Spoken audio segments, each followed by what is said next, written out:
Welcome to Inside Marywood Health Sciences, where it's all about real voices, real stories, real Marywood. I'm your host, Samantha Miko, and today we're talking about what happens when care becomes truly collaborative, specifically between nursing and respiratory therapy, two fields that operate separately but thrive when working side by side, especially in high-pressure clinical environments. I'm joined today by Nadine Harvey, representing nursing, and Sarah Dalton, representing respiratory therapy. Thank you both for being here today. Thank you for having us. Thanks for having us. So excited. So let's just start out. What is your job here? What's your title? Whoever would like to go first. Go first, Sarah. All right. So I am the Director of Clinical Education for the Respiratory Therapy program, and I love it. That's good to hear. Yes. Nice. And I am a nursing faculty member. I'm also the lab manager for nursing as well. Awesome. Two really fantastic jobs. So to get us started, I'm always curious how people arrive in the profession that they end up loving. So Nadine, we'll start with you. What was your path into the field? Was there a single moment where it just clicked for you? I feel like everything happened very gradually. My mom works in a hospital, so she's always brought me in just to see how things are going. She works down in the lab. And I always felt that I wanted more people connection. In the lab, she kind of just sits down there just by herself with her coworkers. And I was like, I want to do something for people. And so I would say high school wise, my aunt went into hospice care. She had breast cancer. And so she had a nurse that would come and visit her at our house and take care of her. And I always got to see what she was doing and see how much of an impact she made on, the last times of her life. And I really wanted to have that connection with patients too. And so that kind of led me into looking into how do I become a nurse. I love that. I love that when people have a story from their past that brings them to the future. Right. So for Sarah, your field isn't as widely known as nursing, and students in high school don't really hear too much about a respiratory therapist. How did you discover it, and what made you want to pursue it? So actually for me, it was because when I was little, I had asthma, allergies, all kinds of sinus issues, always breathing trouble, and I would always end up in the hospital. Mm-hmm. And so for years, I was on breathing treatments myself, doing breathing exercises, having breathing testing done. And every time I would go to the hospital, the nicest people to me were the respiratory therapists who would come in with little stuffed animals, Aww. Give me my breathing treatments. So when it came time to try to figure out what is it that I want to do, I rediscovered respiratory, and it kind of just fell into place because it felt like I had already gone through what my patients would go through, and I've already gone through the treatments, and I could sympathize and empathize with them. So it really just kind of felt like it was meant to be. That's amazing. So both of you have had past situations, and it's brought you to this. Do you see that a lot with your students as well? I mean, for students considering these programs, what kind of personalities, backstories do they tend to have when coming into the program? A lot of times the students that we will have come in are already students who maybe have asthma, and they do their inhalers and their breathing treatments at home. So it sort of falls along in with what happened with me. They kind of feel like this is something I'm familiar with, mm-hmm. and maybe I would be good at it because I understand what the patient's going through. But I mean, otherwise, as long as you're okay to be the calm person in the chaos and you like science and anatomy, then, this is perfect for you. You just want to be the best that you can be for someone who's having their worst day. Is it the same with nursing? Do kids have a lot of backstories, or are they also just science lovers or just calm before the chaos type people? I feel like when they start, they're not very calm, but we try and get them there. There's a lot going on in nursing, but I feel like a lot of them have, similar to me, stories where they had family members who were in the mm-hmm. hospital and they saw how much an impact nursing care was and wanted to make a difference in someone else's life that way. Definitely science lovers. It's a lot of science. Yes. Yeah, for sure. Yeah. In the background, you know what I mean? But I feel like anyone who just wants to make a difference in someone's life mm-hmm. would love either of our careers, right. honestly. Yeah. Because that's really what we're doing, is changing someone's life. Absolutely. For a couple hour shift or yep. 12 hours or a couple days in a row. You never know. This break is brought to you by Caitlin Anderley in the School of Social Work, here to remind you to be your own best advocate. So I'd love to really get into how nursing and RT actually work together, because from the outside, I don't think the average Joe like myself totally understand how interdependent you guys are, especially in the hospital setting. So let's say a patient is having difficulty breathing. What happens? Who steps in first? Who's monitoring it? Walk us through the division of responsibilities between both departments. Well, nursing is always at the bedside. Mm-hmm. So we're the ones that kind of we call ourselves like little detectives, right? So we like see something is happening. I'm seeing someone's coming labored with their breathing, or their oxygen saturation is going down.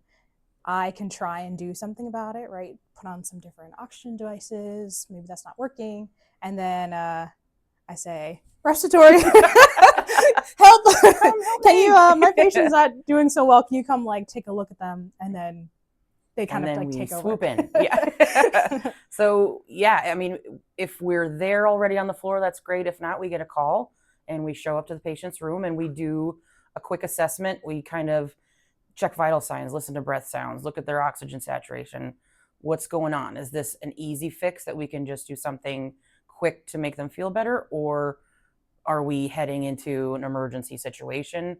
So we are basically like tag teams with the nurses, work hand in hand with every patient and bounce things off each other. You know, what do you think was happening? What do you think might work?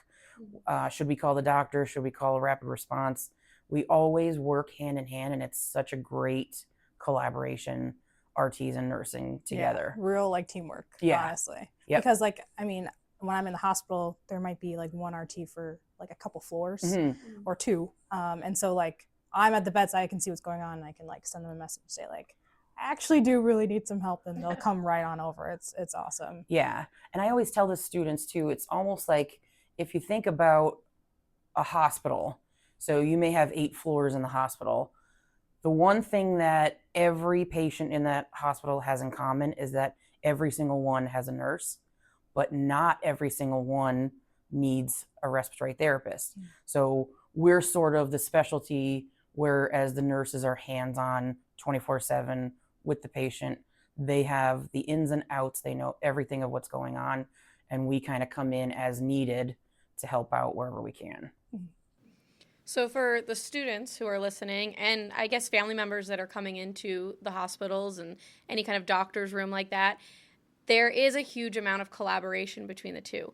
What do you think people would want to know about your profession that the other person probably doesn't know? You know, you have to get in the mindset of the other person. What do you think that would be best for them to know? That's a good question. I mean, I think a lot of misconception about respiratory is that maybe we're just do breathing treatments and that's it. But there's a lot more than just the breathing treatments or pushing a button here and there. So that is something that, you know, you'd want people to know, or the students to know, that there's so much more involved than that. That's just the tip of the iceberg. But I don't know, I don't know what you feel. I feel like for nursing, some misconceptions is that we're just like a doctor's aide. I hear that a lot. That like we don't have any knowledge, that we just follow whatever a doctor says to do, which is not true. Right. You know, we go to school for a long time and get trained just like a respiratory therapist. We take our licensing exam, and we're really trained to critically think a lot on our own, and because we're at the bedside all the time, to see those changes and like be able to adjust things a little bit on our own with some nursing interventions. And then when we can't, we, you know, check with the doctors or reach out to our specialties like respiratory therapy. And so if people could understand that more, that like, I'm not just like someone off the street who's taking care of your family member, you know, can't be bothered. Right. Like there's, not at you know, all. we've got a lot There's of patients, so much more going involved. on. And there's a lot of critical thinking, I think, on both our ends. Which that's a big thing, is like we're both critical care clinicians. I mean, there's so much training and education and collaboration and everything that goes behind taking care of one patient, let alone a couple at a time. And I don't think people see that when we're in the rooms. But like, there's so much going on in our heads, and you know, in-person conversations or calls, tag or texts, what have you. And there's plenty of times where like I would rather talk to the nurse about the patient than I would about the doctor, which is not saying anything against doctors. It's just that they're so hands-on and they just know so much more of what I'm trying to get at when I'm looking for info that, yeah, we work great together. Yeah. So we continuously talk about the collaboration between you two and the departments. What do you think helps build trust between the two departments? You know, I'm sure it's nerve-wracking, especially if there's one respiratory therapy for many different levels. How do you build that trust with this person that you don't always get to see, or that is just coming into a room for a crisis situation? You're all of a sudden supposed to trust them. How does that work? I mean, for me, even when I was working, it was more so a thing of, as long as you show up, you do your job that you're supposed to, and you do it with confidence, that's what's going to build trust in everyone else around you, especially when it's a crisis situation. You want to keep calm and do what you need to do. And as long as you're doing that, that's really going to make it so that anytime somebody sees you again, they're going to feel a little relief that you're walking into the room because they know that you can handle yourself. I was always freaking out on the inside, but I never tried to never show that on the outside, just so that you can make others feel comfortable. Even the patients, you don't want to walk in and be a nervous Nelly. You want to walk in with confidence, and that way they feel better that you're there. Good. So confidence, knowledge. Yeah, I think open communication is also really important. So, you know, neither of us are in the rooms 24/7, but whenever I need to do something respiratory oxygen wise, if I want to change something, I double check with my respiratory therapist first, right? Especially like ventilators, I'm not touching them. I can do something, you know, a little bit more basic, but like, and I also see the flip side where my patients, a respiratory therapist is coming in, they're telling me, oh, I did this, I changed these numbers, this is what's going on, this is our plan. And I think that open communication really helps build trust too. Because if something changes, we need to know. So. And I even just had class the other day, and I said the first thing that you do when you leave your patient's room is you go and you find the nurse and you tell them exactly what you changed or did, or you make everyone aware so that everyone's on the same page. You don't want the nurse and the therapist to have two different ideas of what's going on with that patient at any given time. So charting is super important, but the communication is really the most important thing. This break is brought to you by the Speech Language and Audiology Clinics, helping you hear it, say it, and mean it. So both of your fields have changed dramatically in the last decade. Technology, patient monitoring, ventilators, simulation education, even artificial intelligence is beginning to play a role. Where do you guys see your field going? What's new? What's exciting? What's challenging? I would say technology is so rapidly changing in the hospital. I feel like every time I go and work, there's something new that we're doing better for the patients or better for us. I feel a lot with nursing, there's a lot moving like virtually. Like we have a lot of virtual nurses that help us out in the hospital, especially in like the critical care settings. We'll have like a nurse on a camera. And so if I need them to like watch my patient for a little bit, like maybe they're like decompensating, not doing very well, I'm like, can you just watch them while I go grab like the meds, or like, can you help me chart, I'm doing this procedure. Can you help me with like my admission or my discharge? And they'll do like patient education with them so that I can go and like focus on something else, which has been super helpful. It's insane to think about because I would say like even when I was in school 8 years ago, like that wasn't a thing. When I was in school, or when I first started working, we were still doing paper charts. So there wasn't any kind of online medical record. You'd have to, if you had 15 patients on that floor, you had to find 15 physical charts and write in it with a pen. Like that's how old I am. But now, I mean, just with charting, now ventilators are getting so much smarter. Everything is becoming so much more high tech, and AI is really coming into play. I mean, we're seeing a lot with telehealth and things like that. But I mean, the way I still think is nothing really takes the place of someone at bedside and having like a person to person conversation about how the patient's feeling and things like that. So hopefully that's something that never changes. Have you seen that they're like trying to do like AI staff robots in some places? And so like the No. robots Really? are like talking with the patients Oh, and like that's taking care of them kind of thing. Crazy. Like they can't like move them or anything, but like go in Yeah, and like talk and talk. like assess them This with is like becoming robotics. really sci-fi Yeah, movie really this fast. And I'm like, I don't Hollywood know. Like all of a the sudden. hallmark of our careers is like interacting with people. Yeah. It's like a human connection. That's the- So do you think the robots have to go for their license? They should. better. They should have to take the board exams Yeah, too. if we had to take them, they should Yeah. too. So, we talk about crazy stuff like this that's happening. You are both teachers in the field and have worked in the field and have gone through classes yourself. What do you think has been the biggest change in your classrooms, preparing them for all of this change? I think it's like right now we're just starting from day one we're training you as a clinician right now. It's critical thinking from the start. It's more simulations, more training, more clinical hours. We're, bumping that up each year.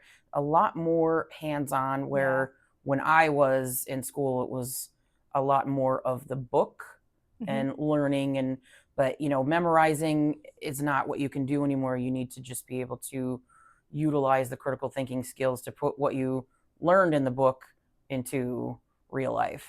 Yeah, absolutely. I would say hands-on practice for us too. Yeah. I mean, as soon as they're in the labs, like day one, we're like, let's go. Yep. Hands-on practice. Like you're going to do these skills. Like we're not just going to like read them from a textbook or from a PowerPoint slide. Like Right. we have to put action to practice. Yeah. Because that's the only way you're going to learn. Yeah. And that's what you're doing in the hospitals too. Right. And I think the earlier we get people to practice those hands-on skills and make those connections, like in clinicals, in the hospitals, the better they'll be once they're done.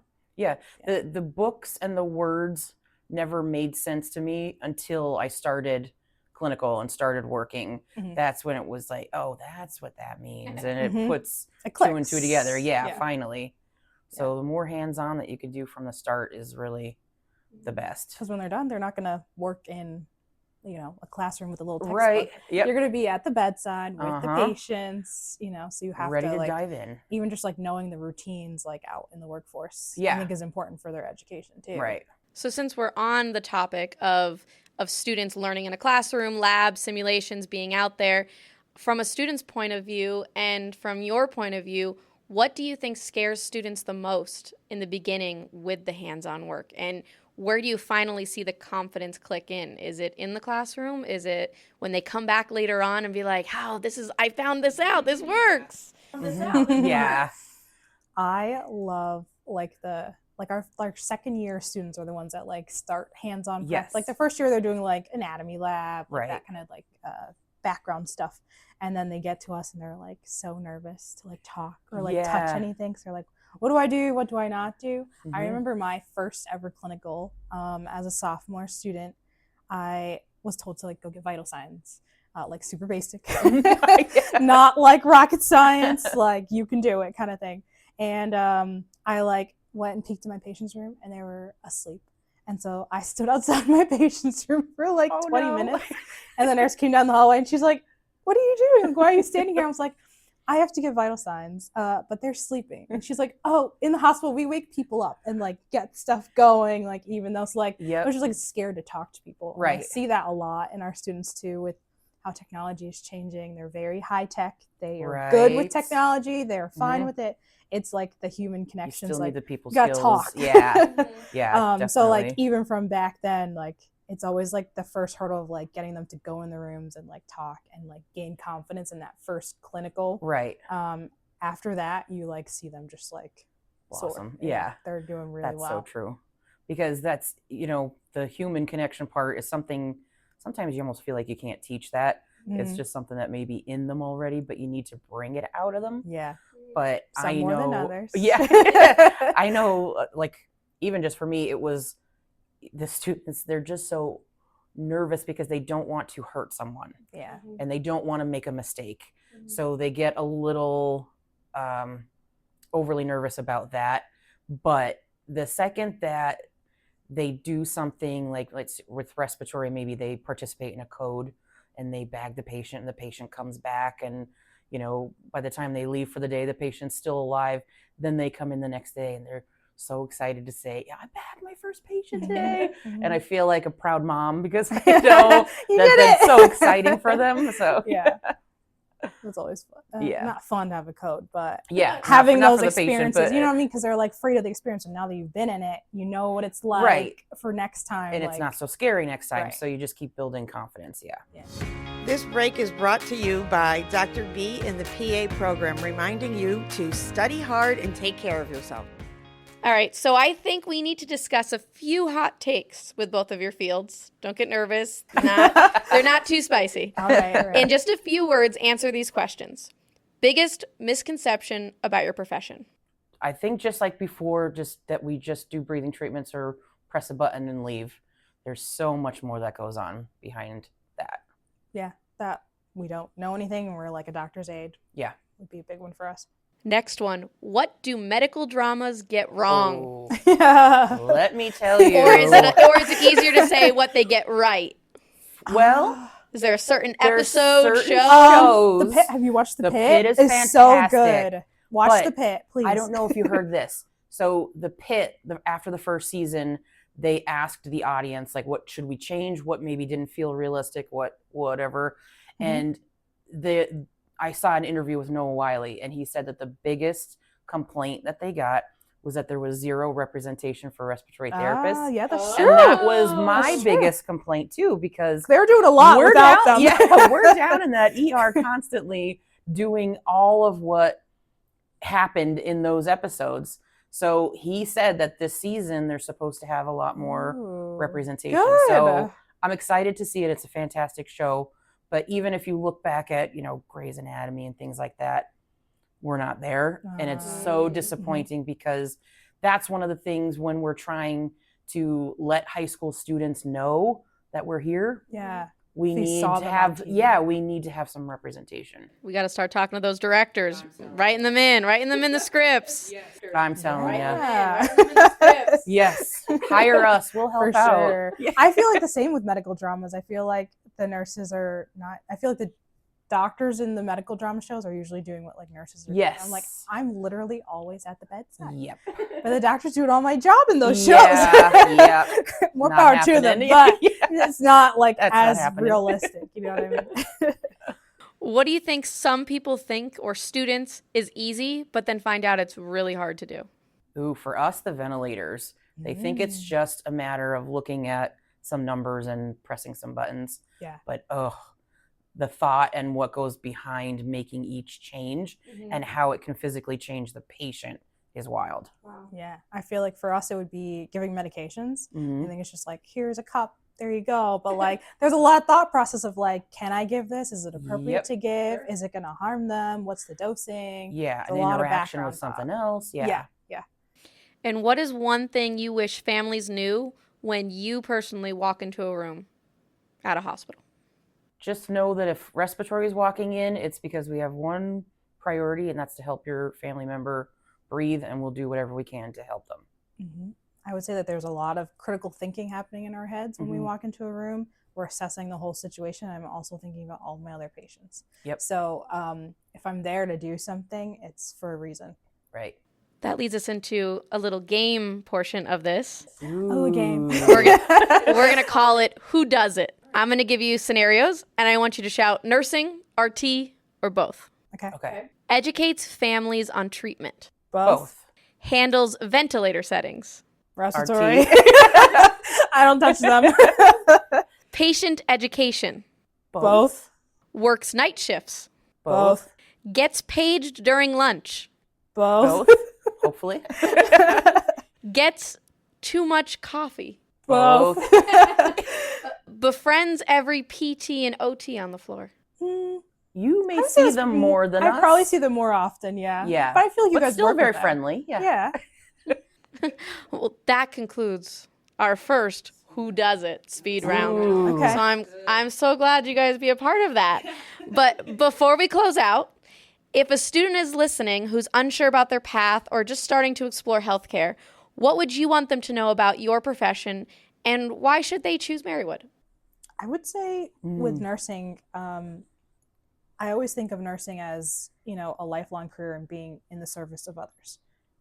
like Sarah said earlier, we're helping someone on one of the worst days of their life. You know, they're not feeling good, they're in the hospital, or their loved one is not feeling well. And if you can make just a second of a difference for them, I think that's what really matters. And trying, you know, our best to do good and not harm anybody is really important for a nursing career. I was a Marywood graduate, so I loved Marywood. I thought, you know, the environment, the class sizes, everyone is very supportive of one another. Faculty are very supportive of students, Right. And the other students are really supportive of one another as well. I think our classes, our labs, our hands-on experiences make a world of difference for when you're getting ready to graduate and how confident you feel with your chosen career. Yeah, I mean, I agree with all of that, definitely. And I mean, for respiratory, if you're looking for a job where you can make a difference daily and you can help patients breathe better, you can save lives. If that's something you're interested in, you like a little adrenaline rush here and there, this is an amazing path to go. And same for me, I recent graduate from Marywood, and I just think the support and the love that you feel on campus is just, it's so amazing. One of a kind. Yeah. Well, thank you guys so much for this wonderful conversation and being here and sharing what makes nursing and respiratory so essential, not just separately, but together. And thank you to our listeners for tuning in to another episode of Inside Marywood Health Sciences, real voices, real stories, real Marywood. Be sure to subscribe so you don't miss future episodes. And if you enjoyed today's conversation, share it with a friend or a future PACER. To learn more about the College of Health Sciences, visit marywood.edu/health sciences or follow us on Instagram at MarywoodCHS. Until next time, I'm Samantha Miko, and this has been Inside Marywood Health Sciences.